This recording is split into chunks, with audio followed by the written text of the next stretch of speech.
A question I get asked a lot is around how to maintain the boundary around who it is that you want to work with and who it is that you won't. So that is exactly what today's blog is all about.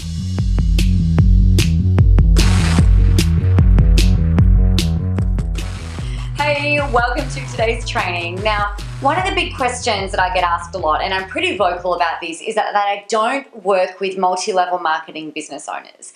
Now, in the past, I would look for ways that I could try to help them, but look, here, the fact of the matter is, I don't have the experience in building that kind of business. It is against Facebook's terms of service to advertise those kinds of businesses. And thirdly, I am not the best person to help people grow a multi-level marketing business. Now, here's the backstory. Now, when I first started in business in 2010 doing this type of stuff, I was really happy to look at different ways that I could help people. I was looking at being really creative around what it was that they wanted to do and make sure that, number one, we could kind of not get around Facebook's terms of service, but look at different ways that we could be creative at bringing people through. And you know what?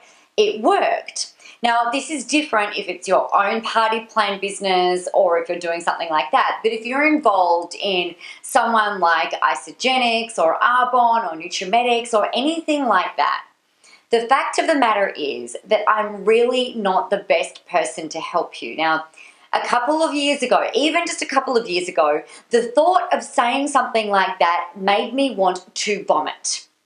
The thought of saying, no, I can't help you if you're selling things or if your average spend is less than $1,000 would make me want to vomit. Now, the big part about all of that is that I've had to really grow and get really clear and really definite about who I want to work with and the kinds of businesses that I don't. Now, you could be amazing and you could be awesome and, all of that type of stuff. And in fact, if you're watching this, you probably are. But the fact of the matter is that I am really not the best person to help you. And the best thing that you can do for yourself is to really be honest with, number one, yourself, and number two, your market. You don't have to work with anyone that you don't want to. You don't have to work with businesses that you don't want to. You don't have to hang out with people that you don't want to. If you don't like someone, then guess what? Don't take them on as a client. You are under absolutely zero obligation to work with anyone. It's your business, it's your rules.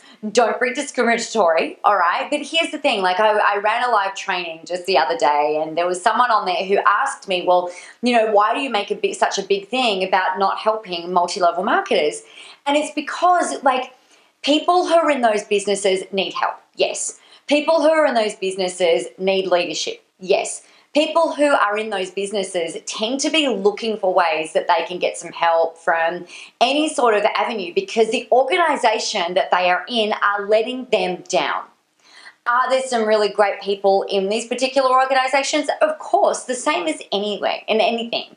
But really, the big thing for me is that, you guys who might be involved in this, you can't get a financial return on investment with me, so you're never going to invest. It's against the terms of service. So you're not going to be able to implement the stuff that I teach. Now, here's the thing. This really pisses some people off. Now, it's not my fault that I can't help you. All right? It's my boundary and I've drawn that line there. Now, not everybody likes that and that's okay. That's fine. In fact, I know that there are a lot of people on my database who get inspired and motivated by what I'm doing, and they are in multi-level marketing businesses. And that's great. I'm really happy with that. But the thing is that I'm not going to offer my free sessions. I'm not going to hop on the phone with you because I can't help you. So one of the big things that I want you to be considering within your business, who are the kinds of people that you just can't help, that you don't want to help, and draw a boundary around that. Will some people be pissed off? Most likely. But hey, if you're a personal trainer or if you're a coach or anything like that, or even a naturopath, and you're like, you know what, I am unwilling to work with people who are unwilling to make changes. I'm unwilling to work with people who are not willing to pay. I am unwilling to work with people who are morbidly obese because that is not your area of expertise. You've just got to decide and be really clear on the kinds of people you do work with and the kinds of people that you don't, and then draw that boundary and then hold the line. Don't feel guilty. Don't feel bad. In fact, the opposite. Feel empowered. Feel excited with the fact that you are so crystal clear. And you don't need to make excuses. That you can just be like, this is who I am, this is what I stand for, and this is what it is that I'm here to do. And everything else will fall into place, I promise. And I know this because I've done it. Just don't wait the 5 years to draw your line in the sand, all right?